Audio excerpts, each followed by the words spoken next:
na. Wala mo ng gala at kainan for today's video. At ngayon nga ay magde-deliver muna tayo. At tumawag nga sana katrabaho ko. Sabi ko pwede daw ako mag-deliver. Kaya naman umuwi agad ako. Syempre pera yan. Kailangan din natin kumita ng extra. Sa totoo lang, isa lang to sa sideline ko rito sa Taiwan para kumita ng extra. Sayang din naman kasi wala namang ginagawa kaya kinuha ko na. Karamihan talaga ng OFW rito sa Taiwan ganito ginagawa. Naghahanap ng extra or sideline. Minsan kasi hindi talaga sapat yung sinasahod namin sa trabaho namin. Habang tumatagal kasi malaki na rin yung gastusin. Dito rin kinukuha yung mga panggastos namin pag nalabas kami. Kaya sa gustong mag-reseller dyan, huwag kayo mahiya mag-PM. Meron kaming longganisa na garlic at sweet flavor. Meron din pork tapa at tocino. Kaya chance mo na to para kumita ng extra. Kaya mag-usap tayo kung paano at magkano. Paalala lang po, dito lang po ito sa Taiwan. At mabalik nga tayo, dito nga nag-deliver na kami sa Chunan, dating derm ng Dartwitz. 25 packs nga lang ito kaya hindi gaano kabigat. Minsan kasi umaabot ng 100 packs ang dinideliver namin. Pero pag malayo, pinapaparcel na lang din.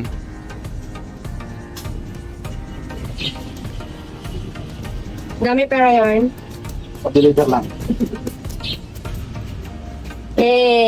Ka muna ka muna